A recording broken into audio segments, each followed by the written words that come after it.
माना जाता है कि महाशिवरात्रि ये वो रात है जब शिव और पार्वती का विवाह हुआ था। लेकिन क्या आप जानते हैं, ये सिर्फ दो लोगों की शादी नहीं थी, ये पूरे ब्रह्मांड को ऊर्जा देने वाली रात थी। कहानी शुरू होती है तब जब ब्रह्मा ने सृष्टि तो बनाई, लेकिन उसमें ऊर्जा नहीं थी। सब कुछ था, मानव, पर्वत, नदियां, पर जीवन में उत्साह नहीं था।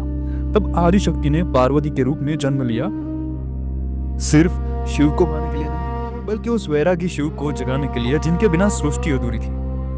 माँ पार्वती ने घोर तपस्या की और अनंतः शिव तप से बाहर आए। फाल्गुन मास कृष्ण चतुर्दशी को विवाह तय हुआ और पूरे ब्रह्मांड में उत्साह छा गया। महादेव की बारात सामान्य नहीं थी। इस बारात में देवता भी थे और भूत प्रेत भी थे। कहते हैं राम विवाह में जब भूत प्रेतों को आने से रोका गया, तब शिव ने वचन दिया कि मेरी शादी में कोई भेदभाव नहीं होगा, और इसीलिए उनकी बारात बनी समानता का सबसे बड़ा प्रतीक। अब सोचिए, दूल्हे को कैसे सजाया गया होगा। गणों ने जटाओं का मुकुट बनाया, सर्पों का सेहरा बनाया, बिच्छुओं का कुंडल बनाया और गले में नागों का हार।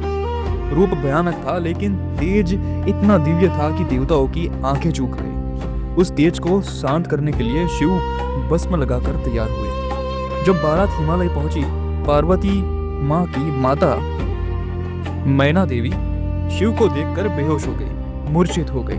उन्होंने कहा, मैं अपनी बेटी की शादी ऐसे वर से नहीं कराऊंगी जो वैरागी हो।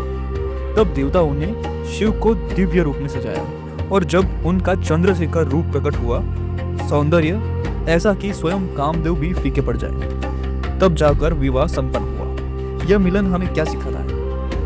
जब तक अहंकार है, शिव नहीं मिलेंगे। अहंकार टूटता है तब परम सत्य के दर्शन होते हैं। शिव इतने भोले हैं कि अगर आप गलती से भी उनका स्मरण कर ले, वो स्वीकार कर लेते हैं। एक कथा है जहाँ पे चित्रभानु नाम का शिकारी, जो नास्तिक था, शिवरात्रि की रात को भूखा रहा, जागता रहा और अनजाने में बेलपत्र शिवलिंग पर गिर गया। मृत्यु के बाद उसे यमदूत लेने नहीं आए, शिवगण लेने आए, क्योंकि भक्ति इरादे से नहीं, भाव से होती है। तो याद रखिए, महाशिवरात्रि सिर्फ एक पर्व नहीं है, चेतना और जागरण का उत्सव है। शिव और शक्ति का मिलन है, स्थिरता और ऊर्जा का संतुलन है। आप आएंगे, आप चले जाएंगे, मैं आया हूँ, मैं चला जाऊंगा, लेकिन शिव थे और शिव रहेंगे। इस महाशिवरात्रि अहंकार छोड़िए, जागिए और भीतर के शिव को महसूस कीजिए। कमेंट में लिखिए, हर हर